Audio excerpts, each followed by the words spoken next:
Hey guys, LevelCap here, and this week in gaming, Squad is getting an exciting total conversion mod. Awesome Games Done Quick kicks off soon, Warzone has a massive balance issue, and much more.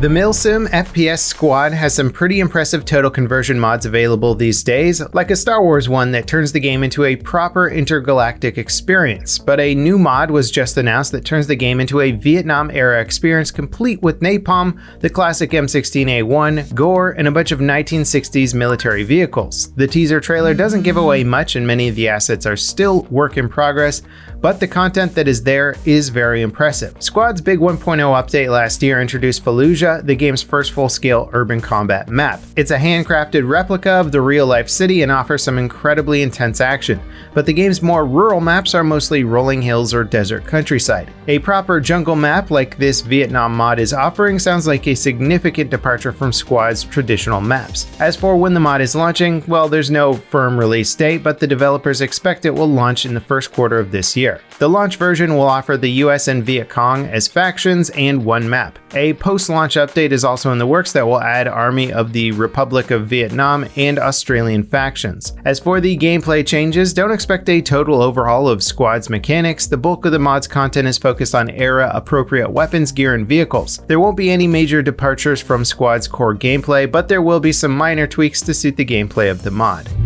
The annual speedrunning charity event Awesome Games Done Quick, benefiting the Prevent Cancer Foundation, is kicking off tomorrow. It'll go until the 10th, and all proceeds raised during the event go to charity. Because of the pandemic, the event is online only this year. The Games Done Quick events are some of, if not the largest charity events on Twitch. Last year's Awesome Games event raised over $3 million. This year's lineup of games includes Hades, Metroid, Zelda, Mirror's Edge, Spyro the Dragon, and countless others. Despite being forced online, the event is expected to have everything regular viewers expect. Be sure to tune in and donate if you can. There's a link to the event's info and channel in the description. The indie roguelike mega hit, The Binding of Isaac Rebirth, is getting its final DLC this year called Repentance. Like past DLCs, it will be a massive update with 130 new items, 100 new enemies, 25 bosses, and 5,000 new rooms. Every run of Isaac is unique with procedurally generated levels, randomly placed items, and varying enemy spawns. It's an incredibly complex and challenging game. The original Isaac game was one of the formative indie titles that kickstarted the whole roguelike craze. Repentance is shaping up to be the ultimate send-off for Rebirth, which is a massively expanded remake of the original game and also serves as a sequel. Repentance is essentially a conversion of an existing mod called Anti-Birth. That mod was so well received, the devs reached out to officially add it to the game back in 2018. Repentance launches on March 31st. Call of Duty Cold War Season 1 added all of the Black Ops weapons to Warzone. While most of them don't stand up or compete with the Modern Warfare guns, two anomalies currently dominate the Warzone meta. The DMR-14 and MAC-10 both seem incredibly overpowered compared to every other gun in Warzone. Raven Software is now managing Warzone's development, and while they've been doing a great job since they took over, it seems like they're out of the office until next week because of the holidays. So for the here and now, expect to die a lot to these two weapons. It's so bad, in fact, that players have started sharing clips of themselves dying to other players using these weapons, and it's remarkable just how effective they are. One major issue with Warzone that goes a bit deeper than just balance is that all of Cold War's weapon attachments are bugged. None of the stats being reported in Warzone are accurate to what the actual attachments do. It also feels like a massive step backward from Cold War's improved item descriptions. As for the future content, rumors and leaks are suggesting Warzone is getting a new map in March called Ural Mountains. Much of this is speculation based on Cold War's Fireteam mode, which features sections of the Ural Mountains map as playable areas. Assuming these rumors are accurate, we can expect a new rural map for Warzone. It'll be the first new full-scale map added to Warzone since the Battle Royale launched last year. It will also launch around the 1-year anniversary of Warzone. Escape from Tarkov's latest update is just about a week old and many players have already sunk countless hours into the new content, but there's a new reason to dive in thanks to Twitch drops being active for current games until the 8th. Tuning in to select Tarkov streams on Twitch before the 8th could net you some sweet loot. If you watch 24/7, you could get roughly 8 items per day. Of course, many streamers are taking advantage of the event and streaming for much longer than usual. Tarkov's first round of Twitch drops last year helped propel the game into a household name thanks to the big name personalities like Dr. Lupo and Dr. Disrespect streaming it. Steam hit a massive record to kick off 2021. For the first time in the platform's history, it had 25 million concurrent users online at once just a few hours ago. Steam has set some insane records over the year, but 25 million concurrent users at once is just mind-blowing.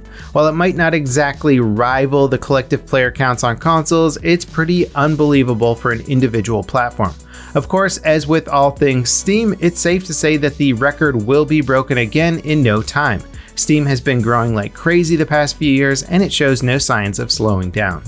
Cyberpunk 2077's developers are still planning to launch free DLC with the early part of this year. The game's DLC plans were announced before launch, but there were no specifics about what the extra content would offer. Right now, we know that there will be at least 2 major paid expansions and a bunch of smaller free DLCs. That free DLC should be launching soon and will likely include new missions, cosmetics, NPCs, weapons, items, and more. I wouldn't expect anything massive, and probably the most important thing will be a vendor that lets you change your character's appearance. The Witcher 3 had a barbershop you could go to that would trim Geralt's hair and beard, which both grew over time. That game got DLC with new hairstyles, so I'd expect Cyberpunk to get something similar. Of course, that's all assuming the devs don't push their plans to a later date. They're working on 2 major updates that will get the game running and functioning as intended. The first update should go live this month and will likely have a transformative effect on the game, especially on the last-gen consoles. Work on these updates has already forced them to delay working on the game's multiplayer update, so DLC might also be delayed. Before we get to the final story of the week, I just wanted to quickly thank you for tuning in. Hopefully you found the stories interesting. If you think we missed any exciting news, let us know in the comments. Otherwise, be sure to subscribe and turn on notifications so you don't miss anything down the road. In our final story this week, Apex Legends is getting a new event on the 5th called Fight Night. It adds some noir-themed cosmetics and a Dick Tracy-inspired outfit for Pathfinder. Players will find a new area on Olympus that is basically a massive boxing ring. The event's limited time mode will make use of the ring, allowing players to duke it out in a big melee brawl. Airdrops have been reworked to drop progressively better loot as the match goes on, and you can expect plenty of bug fixes and balance tweaks when the update goes live. That said, I wouldn't expect any major reworks. Octane is reportedly getting some sort of buff or bug fixes for his jump pad, but beyond that, there's basically no info about the upcoming changes. And that wraps it up for this week in gaming. Thank you guys so much for watching, and I'll see you next time. This is LevelCap signing off.